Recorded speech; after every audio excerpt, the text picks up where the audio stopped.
এই যে মহারাজ পরীক্ষিত মন্ত্রমুগ্ধের মতো শ্রবণ করছেন, হৃদয় পাত্রখানা নিয়ে বসে ওই অমৃত সুধা ভাগবত অমৃত পান করছেন, মুহূর্তের মধ্যে এক ঘটনা ঘটল।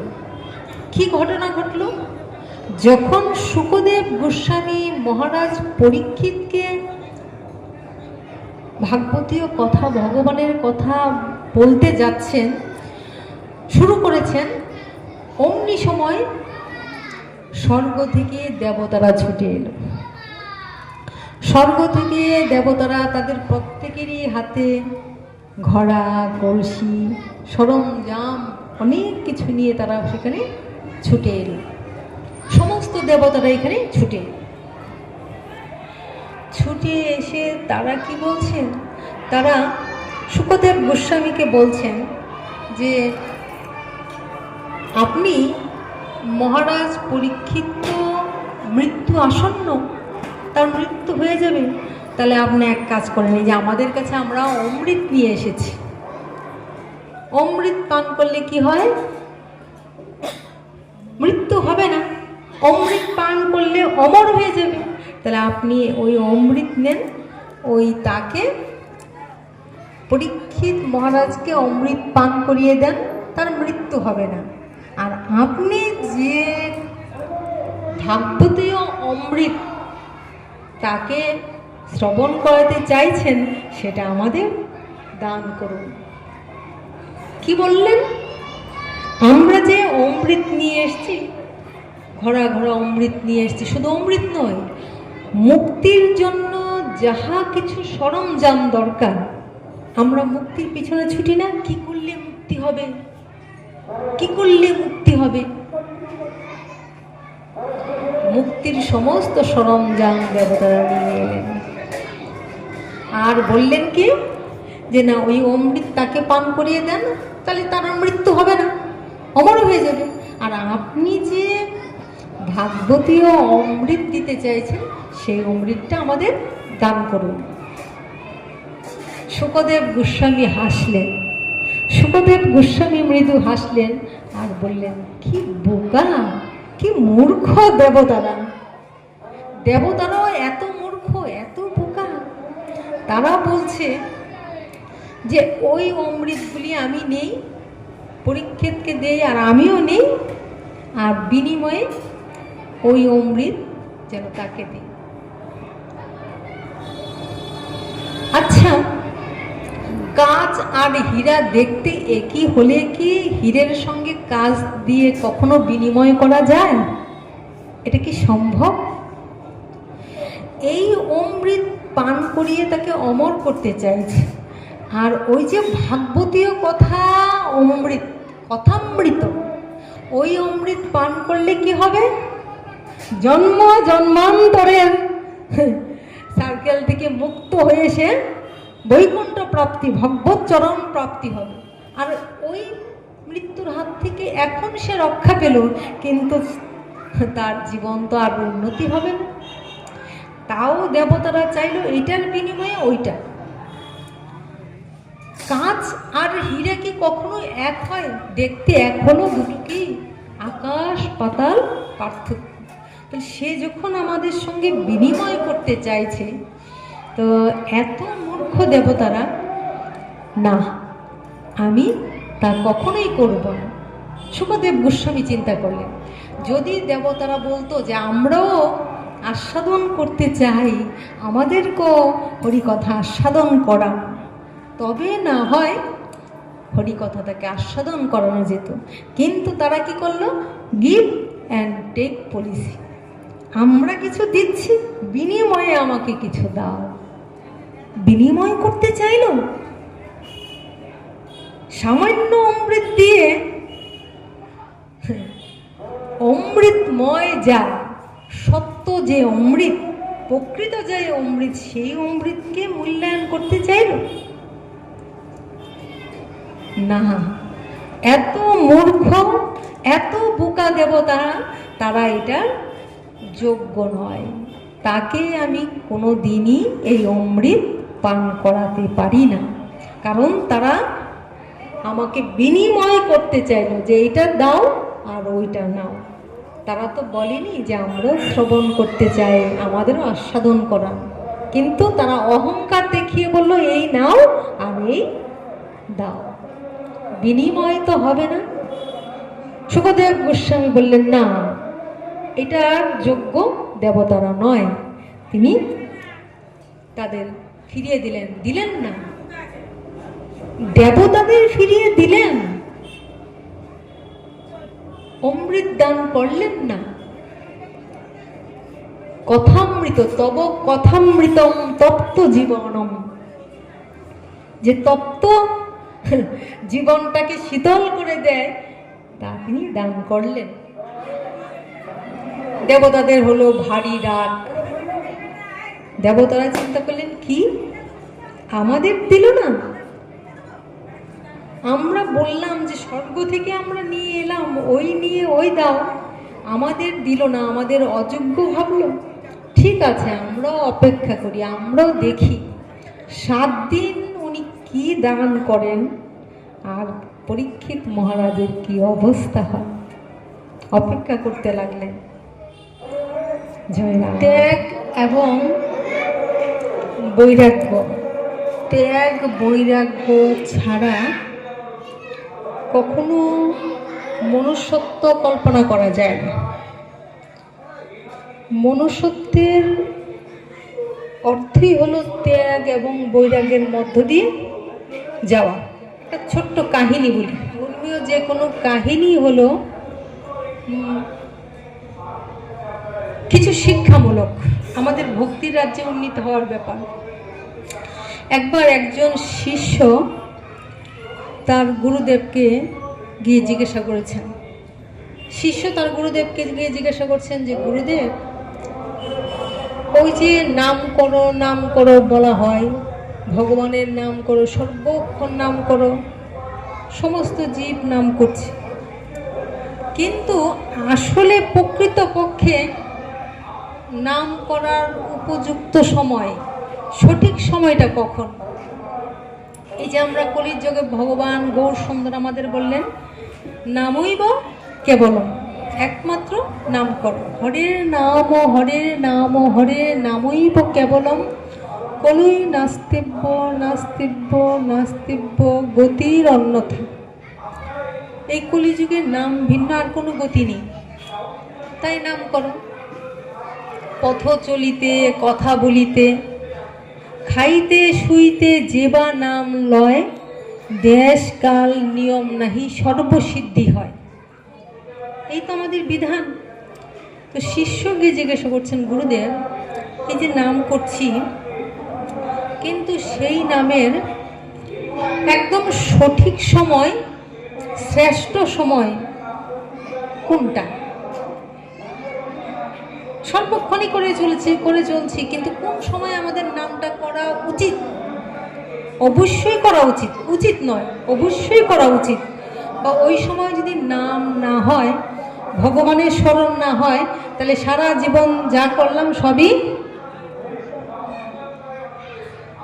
শেষ বলা যায় না। নামেরও ক্রিয়া আছে, কিন্তু ওই সময় না করলে জীবনটা আমাদের আবার চক্রাকারে ঘুরতে হবে। সেই সঠিক সময়টা কখন? শিষ্য জিজ্ঞাসা করল। গুরুদেব বললেন যে আমাদের ভগবানকে স্মরণ এবং ভগবানের নাম করার সঠিক সময় হলো ঠিক মৃত্যুর পূর্ব মুহূর্তে।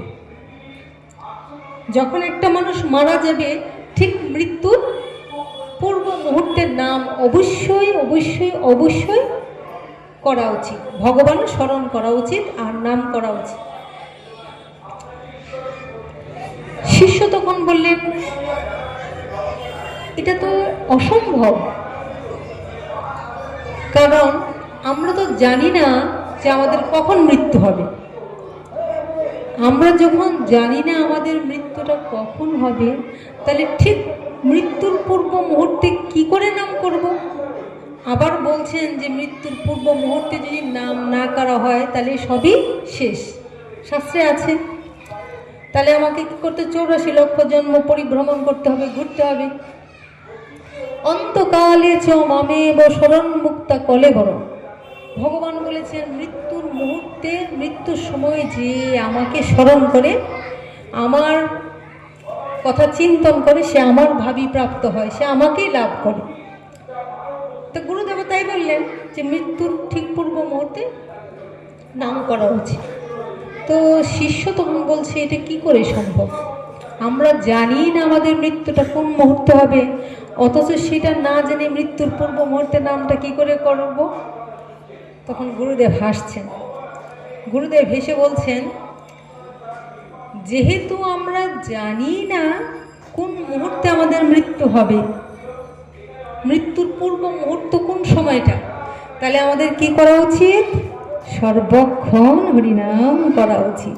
মনে মনে ভাবো এক্ষুনি আমার মৃত্যু হবে, এক্ষুনি আমার মৃত্যু হবে, কারণ জানি তো না। এই কথা বলছি, এখানে কথা বলতে বলতে নেমে বাড়ি যেতে পারবো কিনা জানি না। এখানে আমরা ভক্তরা যারা বসে আছে, এখানে বসেছে, এখানে কেউ ঢলে পড়বে কিনা, রাস্তা দিয়ে বাড়ি যেতে পারবে কিনা, কেউ আমরা জানি না। যার যেখানে মৃত্যু লেখা, তার সেখানে মৃত্যু হবেই।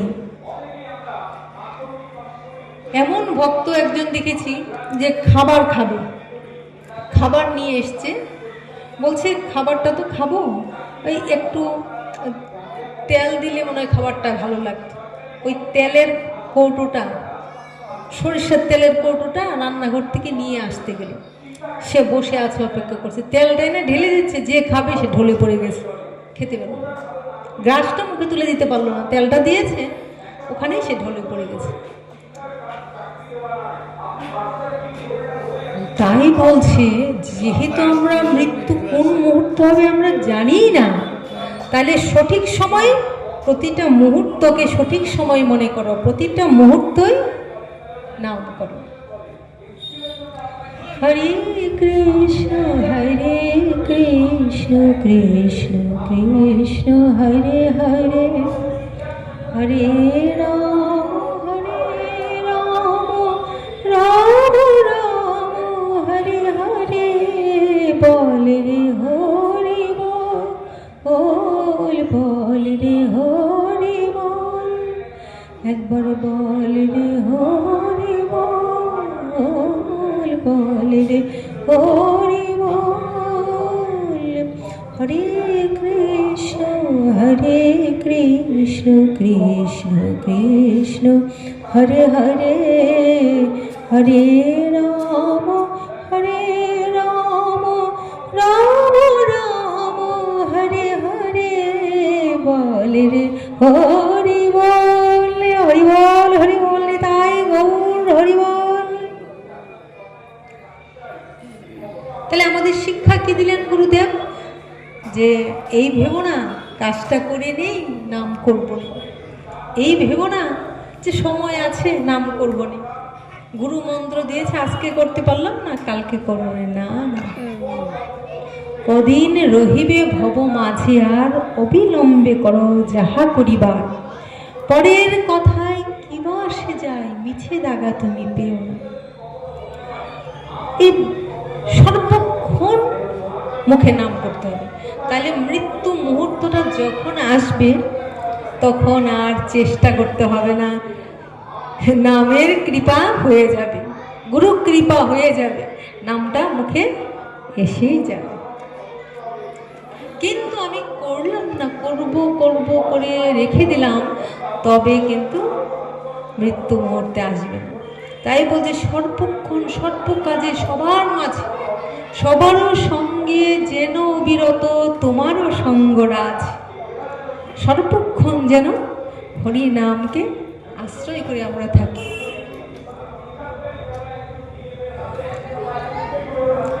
আজ একটু আস্বাদন করব ভাগবতের মহিমা, ভাগবতের মাহাত্ম্য কি।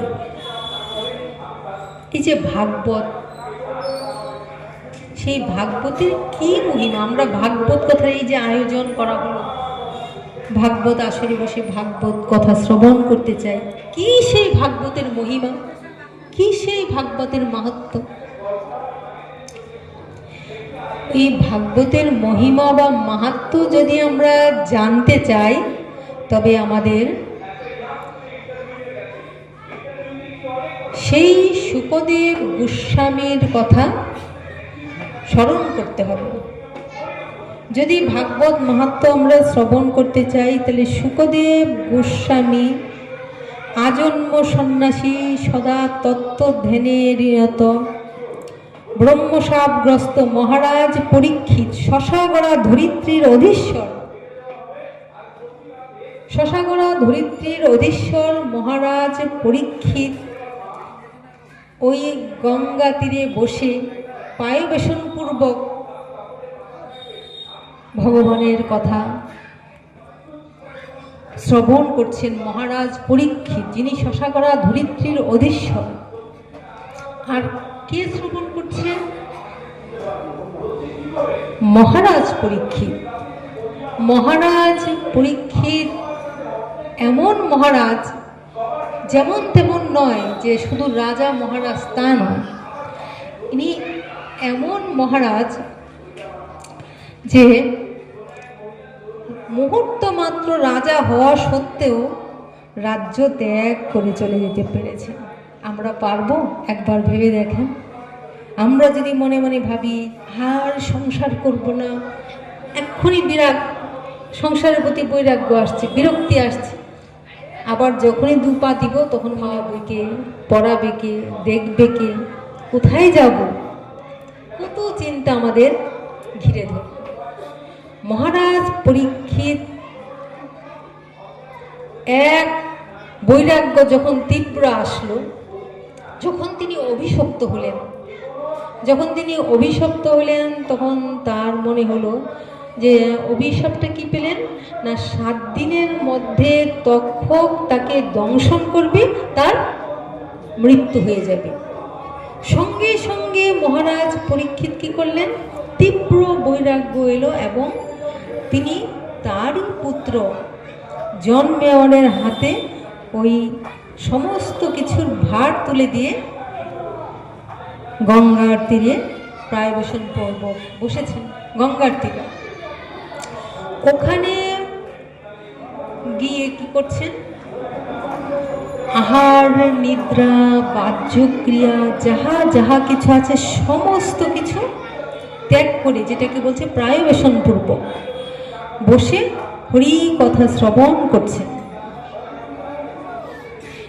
যেই হরি কথা শ্রবণ করছেন ওই গঙ্গা তীরে মহারাজ পরীক্ষিত, যে তিনি রাজ্য ত্যাগ করে, সমস্ত ত্যাগ করে পুত্র জনমেজয়ের হাতে রাজ্য তুলে দিয়ে তিনি চলে গেলেন। অমনি চারদিকে অনেক সময় যখন যুদ্ধ বাঁধে, চারদিকে শাসা শাসা রব শুরু হয়ে যায়, যেমন ধরেন জয় রাধে এখানে হচ্ছে না, হ্যাঁ, তো তখন শুধু এইটুক জায়গায় না, চারদিকে র র শব্দ, একটা যুদ্ধের ডামাডোলের শব্দ, সবাই একটা আতঙ্ক ভয় সৃষ্টি হয়ে যায়। তেমনি যেমন চারদিকে র র শব্দ শুরু হয়ে গেল, সবাই যেন আতঙ্ক, সবাই যেন ভয়, সবার যেন একটা যুদ্ধের ডামাডোলের যেমন শব্দ হয়, ওই এখানেও সবাই শুনতে পেল। কি হলো না, মহারাজ পরীক্ষিত, যিনি শশাগড়া ধরিত্রীর অধীশ্বর, তিনি সমস্ত ত্যাগ করে কোথায় চলে গেল না,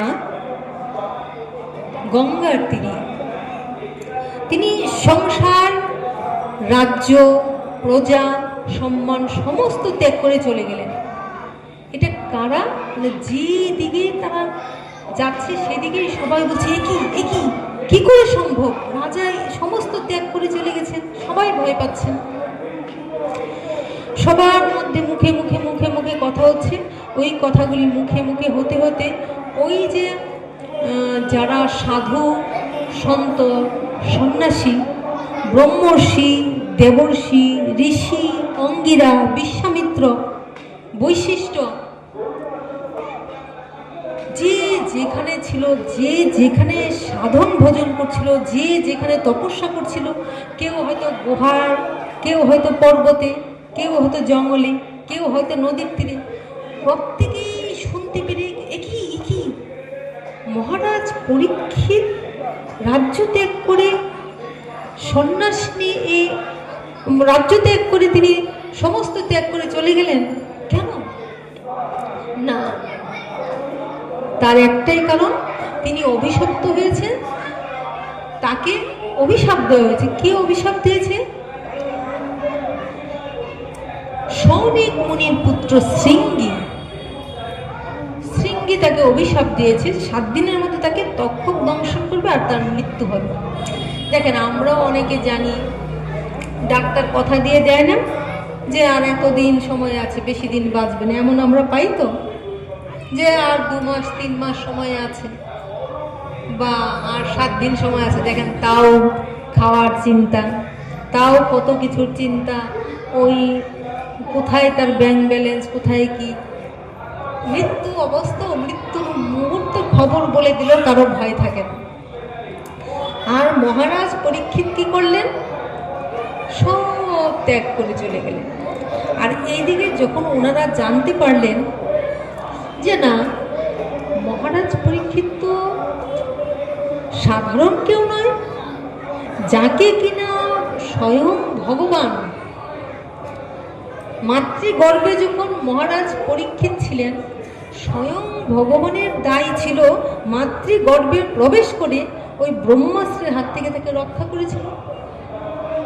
অশ্বত্থামা ব্রহ্মাস্ত্র দিয়েছিল পাণ্ডব বংশকে সমূলে ধ্বংস করে দিবেন। তাই পাণ্ডব বংশকে সমূলে ধ্বংস করার জন্য হিংসা করে, ক্রোধ করে ব্রহ্মাস্ত্র ছেড়েছিল। আর কার দায় হলো? ভগবানের দায় হলো, যে ভগবান সূক্ষ্ম দেহে মাতৃগর্ভে প্রবেশ করে তাকে রক্ষা করেছিল। কারণ পাণ্ডব বংশধর, পাণ্ডবের বংশ, ভগবান যাদের ভালোবাসেন, যাদের রক্ষা করেন, তখন যখন মাতৃগর্ভ থেকে ভগবান রক্ষা করেছিলেন, তাহলে আজ কেন মহারাজ পরীক্ষিত অভিশপ্ত হবেন? আর মহারাজ পরীক্ষিত মাতৃগর্ভ থেকে বেরিয়ে এখন তিনি দান, দক্ষিণা, তপস্যা, যাকে যথাযোগ্য সম্মান সমস্ত কিছু তিনি করেন। আর এহেন মহারাজ পরীক্ষিত কিনা অভিশপ্ত? না না, নিশ্চয়ই এর পিছনে ভগবানের কোনো বিশেষ কারণ আছে। এখানে আমরা কি বুঝতে পারলাম? এখানে আমরা বুঝতে পারলাম সাধারণ জীবের ক্ষেত্রে যাহা কিছু হয়, অভিশাপ হয়, ধ্বংস হয়ে যায়। কিন্তু কোনো ভগবানের ভক্ত যদি আঘাত পায়, কোনো ভগবানের ভক্ত যদি অভিশপ্ত হয়, মৃত্যু হয়, যে কোনো কিছু আসুক, তার মানে এখানে ভগবানের কোনো লীলা সংঘটিত হতে যাচ্ছে। ভগবান তো ভক্তকে ছাড়া কিছু করেন না, তাই ভক্ত ভগবানের যে অবিচ্ছিন্ন লীলা, অদ্যাবধি লীলা করেন গোরা রায়, কোনো কোনো ভাগ্যবানে দেখিবার এটা। আজও পৃথিবীতে ভগবানের লীলা চলছে, আমাদের সেই চোখ নেই বলে আমরা বুঝতে পারি না, অনুভব করতে পারি না, মোহ মায়াতে আমরা আবদ্ধ হয়ে থাকি। যাই হোক, সবাই তখন কি করলেন? ছুটে এলেন যে যাকে ভগবান মাতৃগর্ভে রক্ষা করলেন সে অভিশপ্ত, দেখায় যাক, আজ নিশ্চয়ই ভগবান এখানে আরেকটা লীলা করতে চাইছেন, নিশ্চয়ই কোনো লীলা সংঘটিত হচ্ছে। তাহলে আমরা কেন ওই পাহাড় পর্বত ওখানে চোখ বন্ধ করে ধ্যানস্থ হয়ে ভগবানের নাম নিয়ে, ভগবানের স্মরণ চিন্তন করে অমন জায়গায় বসে থাকবো? ভগবানের ভক্তর যখন এমন হয়েছে, তাহলে ভগবান নিশ্চয়ই সেখানে কি কিছু একটা করবেন না? তাহলে লীলাটা যখন এখানে হচ্ছে, তার মানে ভগবান ওখানে আসবেন। তো ভগবান যদি ভক্তের কাছে আসে, আমরা কেন শুষ্ক ভজন নিয়ে দূরে বসে থাকবো? নিতাই গৌর হরিবল। কেন আমরা দূরে বসে থাকবো? যাই না, নিশ্চয়ই ওখানে কোনো বিশেষ লীলাটি হচ্ছে। সবাই ছুটে এলেন, সবাই ছুটে এসে যেখানে মহারাজ পরীক্ষিত বসে আছেন, চারপাশ তাকে বেষ্টন করে যেন মনে হয় তারার মেলা বসেছে। সমস্ত ঋষিরা যেন তাকে ঘিরে বসে আছে। মহারাজ পরীক্ষিত সবার কাছে একে একে সবার কাছে প্রশ্ন করছেন কি প্রশ্ন করছেন? প্রশ্ন করছেন, দুটো প্রশ্ন করেছিলেন। একটা প্রশ্ন হলো, জীবের সদা সর্বদা কি করা উচিত, অর্থাৎ জীবের ঐকান্তিক মঙ্গল কিসে হবে, কি করলে জীবের মঙ্গল হবে, কি করা উচিত জীবের। দ্বিতীয় প্রশ্নটা কি ছিল? আসন্ন মৃত্যু মুমূর্ষ জীবের কর্তব্য কি। জয় রাধে। এটা কিন্তু মহারাজ পরীক্ষিত প্রশ্ন করেছিলেন কাকে? এই প্রতিটা ঋষি মুনিষী যারা ছিল তাদের কাছে। এটা কিন্তু মহারাজ পরীক্ষিত শুধু করেননি, এটা কিন্তু আমাদের কথা, আমাদের কিন্তু এই প্রশ্ন। যখন প্রশ্ন করলেন, কেউ বলছে প্রচুর দান দক্ষিণা করো, কেউ বলছে যজ্ঞ করো, কেউ বলছে তপস্যা করো, কেউ বলছে এই কোনো তীর্থে চলে যাও, মানে যার যা মনে আসছে প্রত্যেকে এক একটা উপদেশ দিচ্ছে। যার যার ভাবনায় এক একজন এক একভাবে তাকে বলছেন দান করো, দক্ষিণা করো, তপস্যা করো, যজ্ঞ করো, এই যজ্ঞ করো, ওই যজ্ঞ করো। আর কেউ বলছে তীর্থে তীর্থে পরিভ্রমণ করো। কিন্তু কারো কথায় মহারাজ পরীক্ষিত নিতে পারলেন না। কেন নিতে পারলেন না? যে আমার তো সময় নেই, এই 7 দিনের মধ্যে কি করে এইসব করব, এটার তো এই 7 দিনের মধ্যে তো কোনো সমাধান নেই। আমাদেরও 7 দিনের মধ্যেই একদিন মৃত্যু হবে। জয় রাধে। আমরাও 7টা দিনই পাই, শনি, রবি, সোম, মঙ্গল, বুধ, বৃহস্পতি, শুক্র, এই 7টা দিনই ঘুরে ফিরে আমাদের জীবনে আসে। এটা যেন আমাদেরই, আমরাই যেন মৃত্যু মুমূর্ষ। কিন্তু আমাদের পরীক্ষিত মহারাজের মতন এমন ভাব মনে আসে না, তাই আমরা ভাবতে পারিনি। তো এই প্রশ্নগুলির উত্তর নিতে পারেন নাই। আমরা জেনেছি আমাদের সহজ ভজন গৌর সুন্দর দিলেন নামেই কেবলম নাম করো। আর মহারাজ পরীক্ষিত তো দেখছেন যে আমার 7 দিন, কিন্তু আমি কি করে আমার ভবপারের করি, কি করে জোগাড় করব, আমি কি করে অভয় চরণকে আশ্রয় করব, কে আমাকে পথ দেখাবে, কে আমাকে। এখানে যেন রবি ঠাকুরের ভাষায় যেন বলতে হয়, তোমার কথা হেথা কেহ তো বলে না, করে শুধু মিছে কোলাহল। তোমার কথা হেথা কেহ তো বলে না, করে শুধু মিছে কোলাহল। সুধা সাগরের তীরেতে বসিয়া পান করে শুধু হলাহল। তোমার কথা হেথা কেহ তো বলে না, করে শুধু মিছে কোলাহল। জয় রাধে। এই তো হচ্ছে কোলাহল, হচ্ছে তো। তার কথা যেন কেউ বলে না, শোনারও যেন আমরা পাই না, প্রতিনিয়ত কোলাহল। বলছে সুধা সাগরের তীরেতে বসিয়া পান করে যেন হলাহল। হলাহল মানে বিষ। আমরা যেন প্রতিনিয়ত বিষ পান করছি আর জ্বালাই যন্ত্রণায় ছটপট করছি। জ্বালা যন্ত্রণায় প্রতিনিয়ত ছটপট করছি, আমরা যেন হলাহল বিষ পান করছি। বিষ পান করলে বিষের জ্বালা হবে, আর বিষের জ্বালায় ছটপট করছি, কষ্ট পাচ্ছি। আমি কোথা যাব, কাহারে শোধাব, নিয়ে যাই সবে টানিয়া, একেলা আমারে ফেলে যাবে শেষে অকুল পাথারে আনিয়া।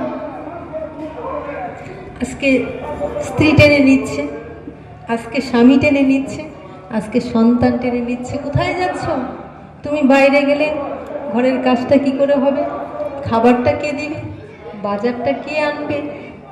ঘরে কত কাজ আছে, চারপাশে সবাই আত্মীয় পরিজন টানছে। কেউ হয়তো ভালোবেসে বলছে চলো একটু ঘুরিয়ে নিয়ে আসি, বাইরে যাওয়ার দরকার নেই।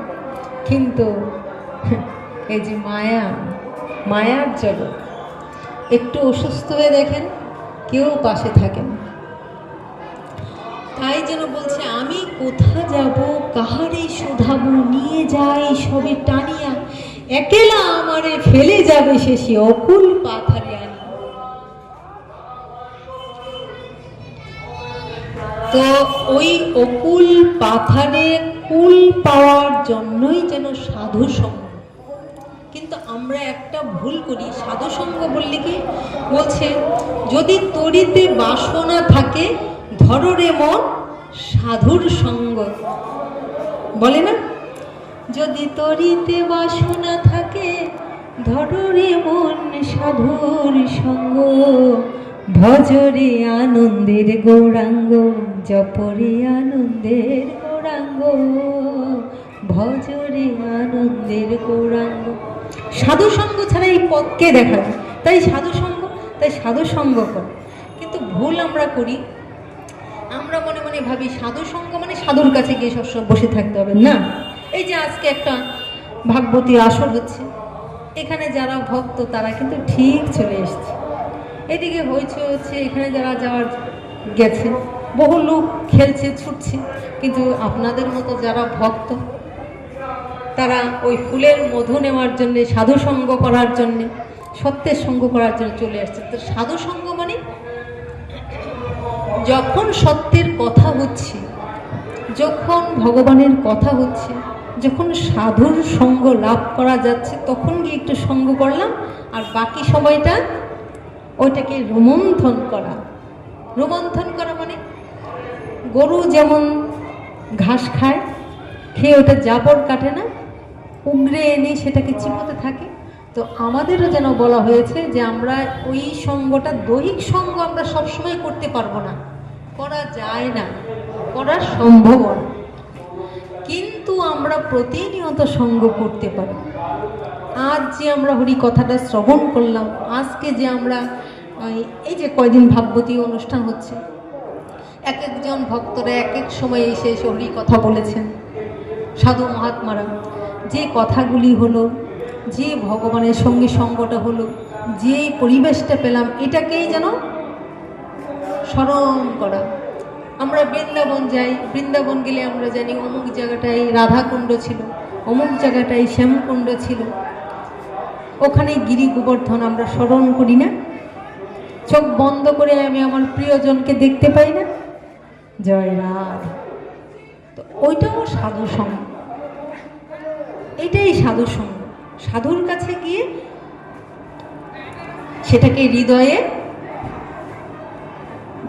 যাজন করতে হবে। যাই হোক, তো আজ দেখছি আমরা মহারাজ পরীক্ষিত যে অস্থির হচ্ছেন যে কে দেখাবে, কে আমাকে পথ দিবে, প্রত্যেকে বলছে কিন্তু মন ভরছে না। ঠিক সেই মুহূর্তে ভগবত ইচ্ছায় ঘুরতে ঘুরতে চলে এলেন আজন্ম সংসার বিরাগী, সদা তত্ত্ব ধ্যানে নিরত ব্রহ্মজ্ঞানী, তত্ত্বজ্ঞানী, আত্মারাম, আত্মপুরুষ শুকদেব গোস্বামী মহারাজ পরীক্ষিতের সন্নিকটে। কে এলেন? শুকদেব গোস্বামী। সেই শুকদেব গোস্বামী যখন এলেন, মহারাজ পরীক্ষিত এক নজর দেখেই চিনে ফেললেন। তার আর চিনতে বাকি রইল না যে আমার যে অন্তরের চাওয়া, আমার যে কামনা, আমার যে প্রশ্ন, তার উত্তর তিনিই দিতে পারবেন। তাই মহারাজ পরীক্ষিত কি করলেন? সেই শুকদেব গোস্বামী কি ছিলেন? এই কোনো বেশভূষা নেই, পোশাক নেই, নগ্ন অবস্থায় ছুটে এলেন, সবাই তো তাকে চিনে না। দেখবেন আমাদের মধ্যে যারা একটু সাধু সন্ত মহাত্মা হন, তাদেরকেও কিন্তু অনেকেই পাগল ভাবে বা তুচ্ছ তাচ্ছিল্য করে বা অপমান করে, অবহেলা করে, অবজ্ঞা করে, এমনও করে না? কিন্তু রতনে রতন চিনে। তাকে চিনে কে?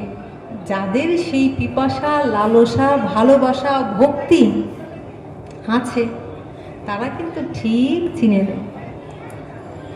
তাই যেন মহারাজ পরীক্ষিত কি করলেন, তড়িঘড়ি করে গিয়ে দেখছেন যে কিছু কিছু ছেলেরা তাকে ঢিল ছুটছে, কিন্তু তার ভ্রুক্ষেপ নেই। শুকদেব গোস্বামী যাচ্ছেন, আর মহারাজ পরীক্ষিত গিয়ে পাদ্য অর্ঘ্য দিয়ে তাকে চরণ বন্দনা করে, মাল্যচন্দনে ভূষিত করে, উচ্চ পরিমঞ্চ আসন দিয়ে সেখানে শুকদেব গোস্বামীকে বসালেন।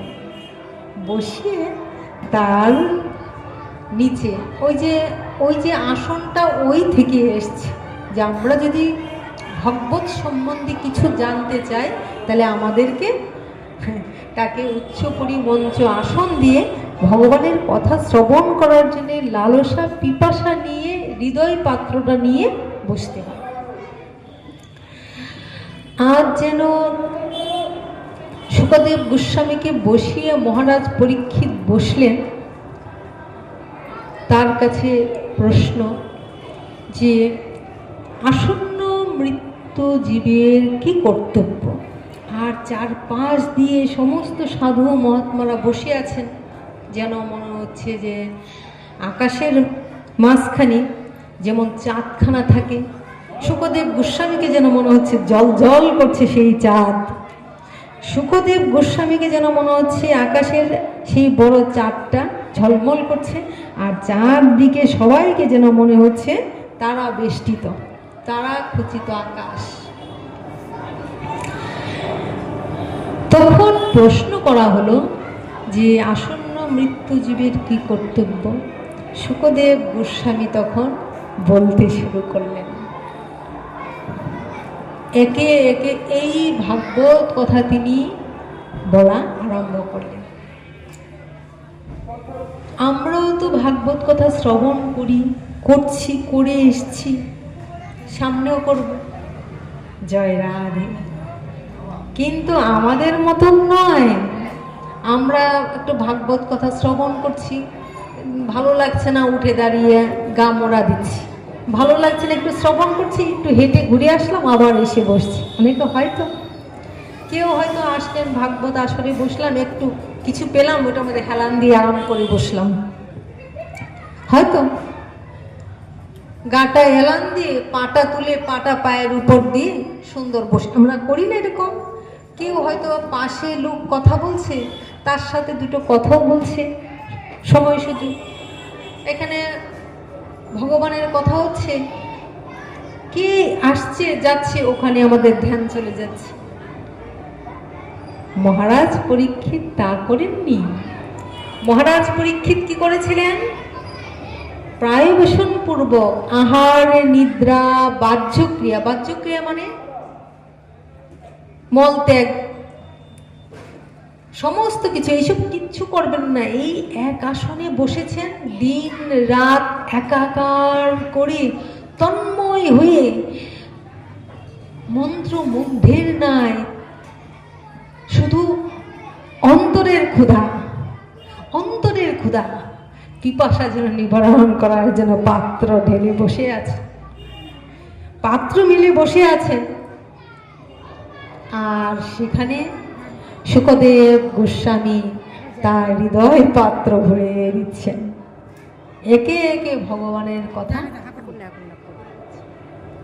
এইবার লক্ষ্য করেন, এই যে মহারাজ পরীক্ষিত মন্ত্রমুগ্ধের মতো শ্রবণ করছেন, হৃদয় পাত্রখানা নিয়ে বসে ওই অমৃত সুধা ভাগবত অমৃত পান করছেন,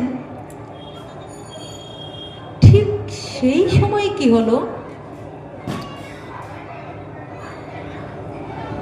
মুহূর্তের মধ্যে এক ঘটনা ঘটল। কি ঘটনা ঘটল? যখন শুকদেব গোস্বামী মহারাজ পরীক্ষিতকে ভাগবতীয় কথা, ভগবানের কথা বলতে যাচ্ছেন, শুরু করেছেন, অমনি সময় স্বর্গ থেকে দেবতারা ছুটে এলো। স্বর্গ থেকে দেবতারা তাদের প্রত্যেকেরই হাতে ঘোড়া, কলসি, সরঞ্জাম অনেক কিছু নিয়ে তারা সেখানে ছুটে এলো। সমস্ত দেবতারা এখানে ছুটে এসে তারা কি বলছেন? তারা শুকদেব গোস্বামীকে বলছেন যে আপনি মহারাজ পরীক্ষিত মৃত্যু আসন্ন, তার মৃত্যু হয়ে যাবে, তাহলে আপনি এক কাজ করেন, এই যে আমাদের কাছে আমরা অমৃত নিয়ে এসেছি, অমৃত পান করলে কি হয়? মৃত্যু হবে না, অমৃত পান করলে অমর হয়ে যাবে। তাহলে আপনি ওই অমৃত নেন, ওই তাকে পরীক্ষিত মহারাজকে অমৃত পান করিয়ে দেন, তার মৃত্যু হবে না। আর আপনি যে ভাগবতীয় অমৃত তাকে শ্রবণ করাতে চাইছেন, সেটা আমাদের দান করুন। কি বললেন? আমরা যে অমৃত নিয়ে এসেছি, ঘোড়া ঘোড়া অমৃত নিয়ে এসেছি, শুধু অমৃত নয়, মুক্তির জন্য যাহা কিছু সরঞ্জাম দরকার, আমরা মুক্তির পিছনে ছুটি না? কি করলে মুক্তি হবে, কি করলে মুক্তি হবে? মুক্তির সমস্ত সরঞ্জাম দেবতারা নিয়ে এলেন আর বললেন কি, যে না, ওই অমৃত তাকে পান করিয়ে দেন, তাহলে তার মৃত্যু হবে না, অমর হয়ে যাবে। আর আপনি যে ভাগবতীয় অমৃত দিতে চাইছেন, সেই অমৃতটা আমাদের দান করুন। শুকদেব গোস্বামী হাসলেন। শুকদেব গোস্বামী মৃদু হাসলেন আর বললেন, কি বোকা, কি মূর্খ দেবতারা! দেবতারাও এত মূর্খ, এত বোকা! তারা বলছে যে ওই অমৃতগুলি আমি নেই, পরীক্ষিতকে দেই, আর আমিও নেই, আর বিনিময়ে ওই অমৃত যেন তাকে দিই। আচ্ছা, কাঁচ আর হীরা দেখতে একই হলে কি হীরের সঙ্গে কাঁচ দিয়ে কখনো বিনিময় করা যায়? এটা কি সম্ভব? এই অমৃত পান করিয়ে তাকে অমর করতে চাইছে।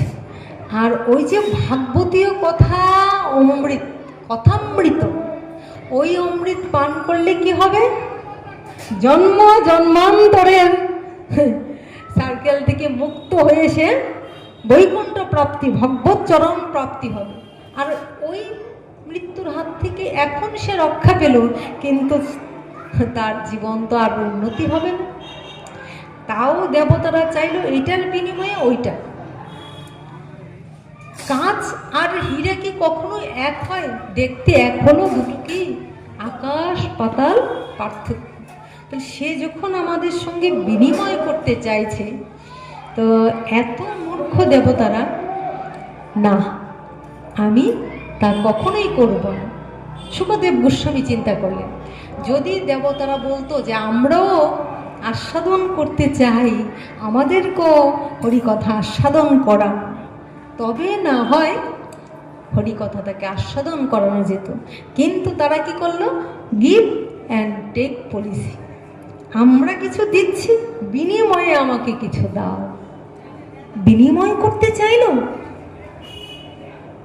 সামান্য অমৃত দিয়ে অমৃতময় যা সত্য, যে অমৃত, প্রকৃত যে অমৃত, সেই অমৃতকে মূল্যায়ন করতে চাইল না। এত মূর্খ, এত বোকা দেবতারা, তারা এটা যোগ্য নয়। তাকে আমি কোনো দিনই এই অমৃত পান করাতে পারি না, কারণ তারা আমাকে বিনিময় করতে চাইল যে এটা দাও আর ওইটা নাও। তারা তো বলেনি যে আমরা শ্রবণ করতে চাই, আমাদেরও আস্বাদন করান, কিন্তু তারা অহংকার দেখিয়ে বলল এই নাও আর এই দাও। বিনিময় তো হবে না। শুকদেব গোস্বামী বললেন, না, এটার যোগ্য দেবতারা নয়। তিনি তাদের ফিরিয়ে দিলেন। দিলেন না, দেবতাদের ফিরিয়ে দিলেন, অমৃত দান করলেন না। কথামৃত, তব কথামৃতম তপ্ত জীবনম, যে তপ্ত জীবনটাকে শীতল করে দেয়, তা তিনি দান করলেন। দেবতাদের হলো ভারী রাগ। দেবতারা চিন্তা করলেন, কি আমাদের দিল না? আমরা বললাম যে স্বর্গ থেকে আমরা নিয়ে এলাম, ওই নিয়ে ওই দাও, আমাদের দিল না, আমাদের অযোগ্য ভাবলো। ঠিক আছে, আমরাও অপেক্ষা করি, আমরাও দেখি 7 দিন উনি কি দান করেন আর পরীক্ষিত মহারাজের কি অবস্থা হয়। অপেক্ষা করতে লাগলেন। জয় রাধে। এবার ভাবেন, এখানে আমরা কি বুঝলাম? যে ভগবানের কথা, ভাগবতীয় কথা অমৃত, দেবতাদেরও যোগ্য হয় না। দেবতারাও তার থেকে বঞ্চিত হয়। দেব দুর্লভ যা, আমরা মানুষ হয়ে তা পেয়ে গেলাম। আমরা মানুষ হয়ে তা শ্রবণ করতে পারছি, কিন্তু আমরা তা মূল্যায়ন করতে পারছি না। আমরা তাকে সাদরে গ্রহণ করতে পারছি না। তাই আমাদের অন্তরের যন্ত্রণা, দুঃখ, কষ্ট দূরীভূত হচ্ছে না।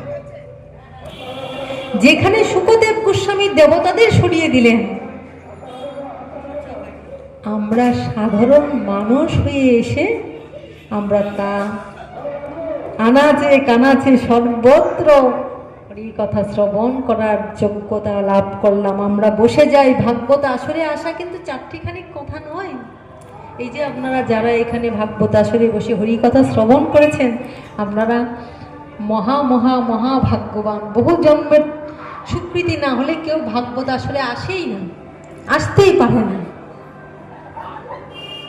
এটা শাস্ত্র প্রমাণ যে ভাগবত আসরে কারা আসবে, দূরে দাঁড়িয়ে থাকবে, তাও ভাগবত আসরে এসে বসবে না। এটা বহু জন্মের স্বীকৃতি থাকলে, গুরু কৃপা থাকলে তবেই আমাদের মধ্যে সেই বোধ হয়। এবার মহারাজ পরীক্ষিত যখন বললেন যে আমার যে আর সময় নেই, উৎকণ্ঠা, তার ভিতরে উৎকণ্ঠা যে কি হবে এই 7 দিনের মধ্যে। শুকদেব গোস্বামী তখন মহারাজকে আশ্বস্ত করলেন, বললেন তুমি মহাভাগ্যবান।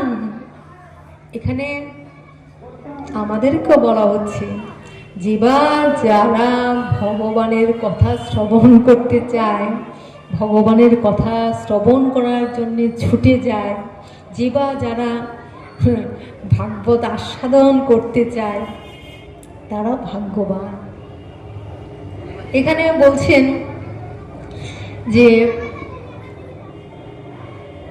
পরীক্ষিত মহারাজকে শুকদেব গোস্বামী বলছেন যে দেখো,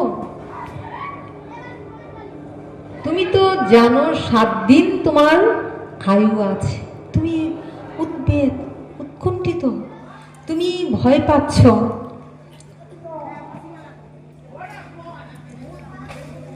তাহলে শোনো, রাজা খটাঙ্গ নামে একজন ছিলেন।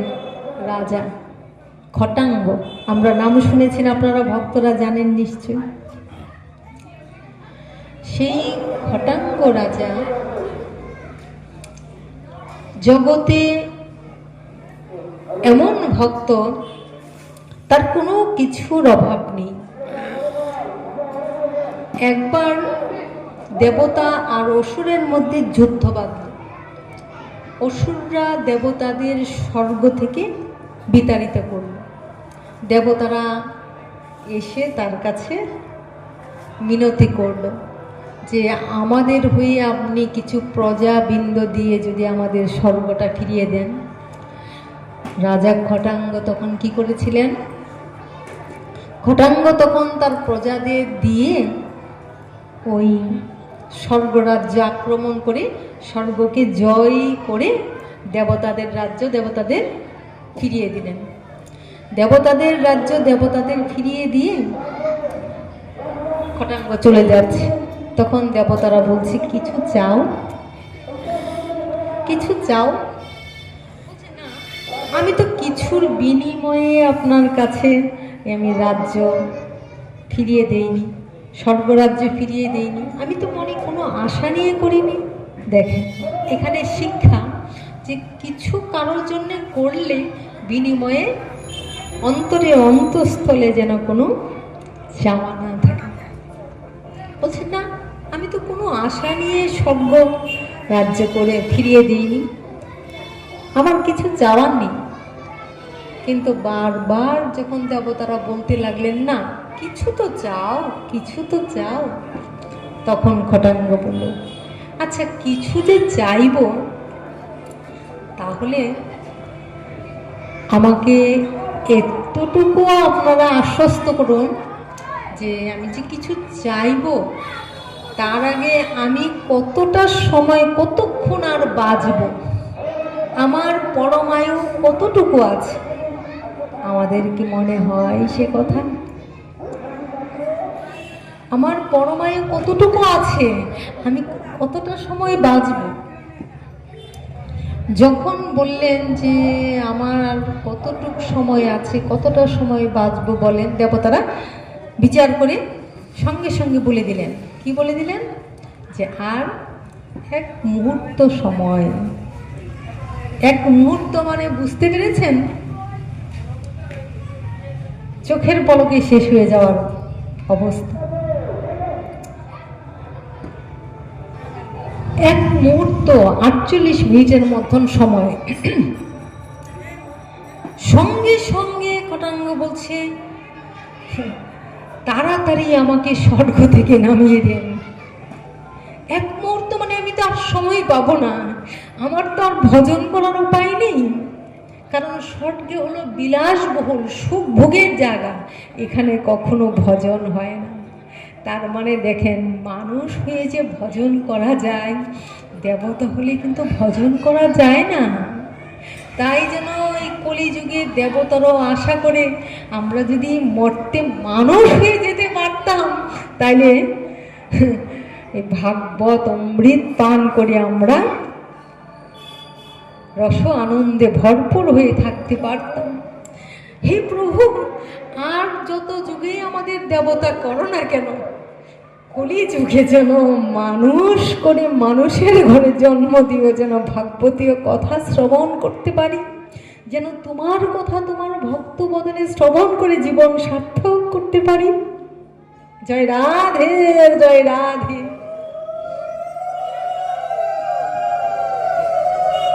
যেন ভগবানের কথা শ্রবণ করতে পারি মানুষ হয়ে, তো মানুষ করে যেন পাঠিও।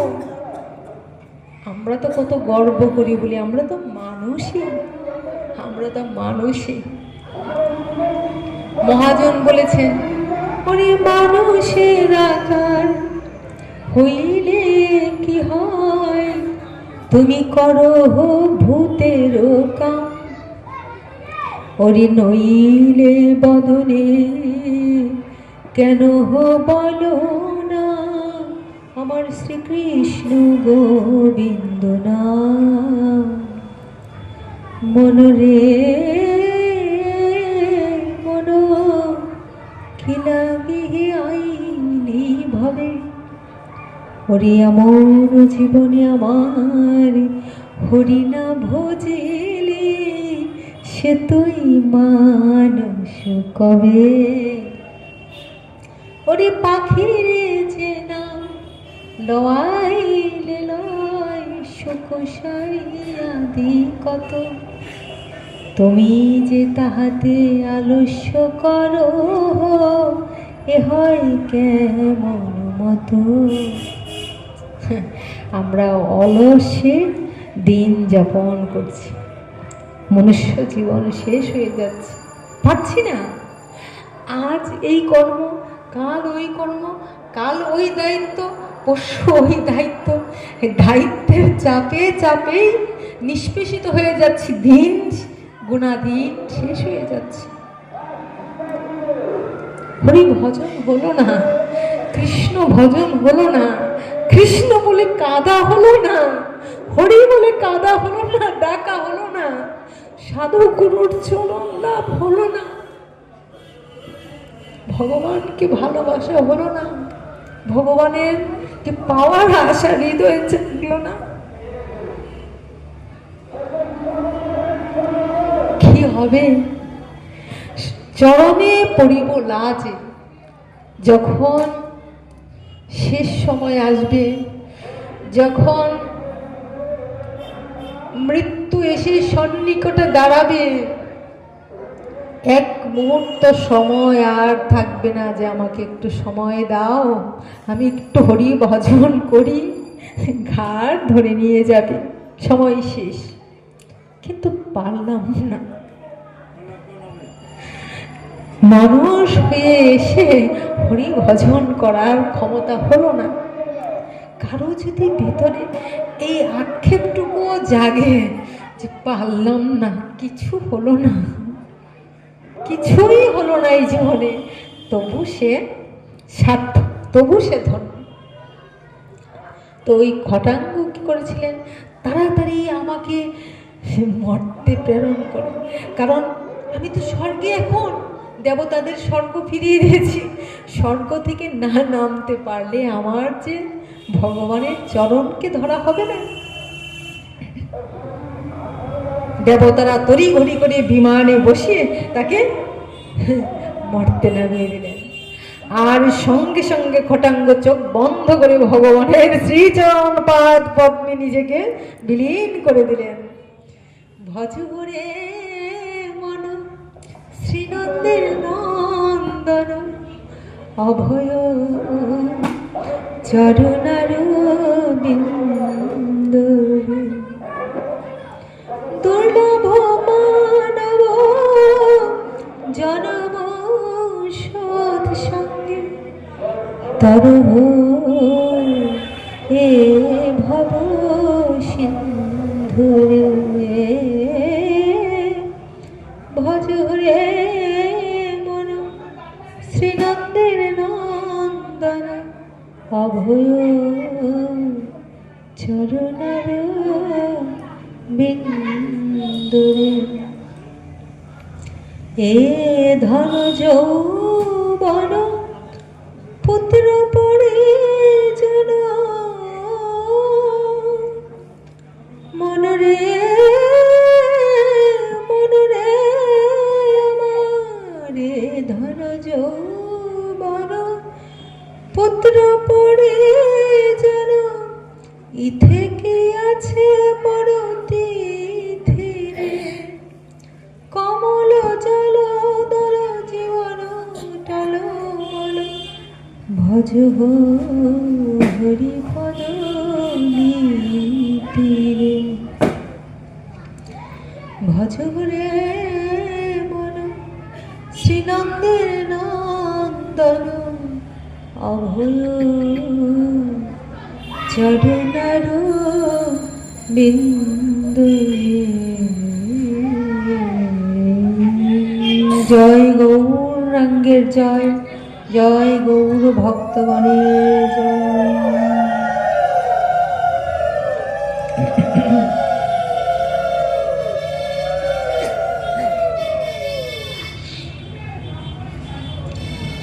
খটাঙ্গকে নামিয়ে দেওয়ার সঙ্গে সঙ্গে ওই রাজা খটাঙ্গ তখন কি করলেন? চোখ বন্ধ করিয়ে ভগবানের শ্রীচরণ পাদ পদ্মের ধ্যানে নিজেকে বিলীন করে দিলেন। তাহলে আমরা বুঝতেই পারছি তার কি মৃত্যু হলো? তার কি আর মৃত্যু হয়? ভগবানের চরণ লাভ করে বৈকুণ্ঠ প্রাপ্তি হলো। শুকদেব গোস্বামী বলছেন, আপনি তো 7 দিন সময় পেয়েছেন, এক মুহূর্ত সময় যদি তার এমন হতে পারে, 7 দিন মানে অনেক কিছু আছে, কিছু ভয় পাওয়ার নয়।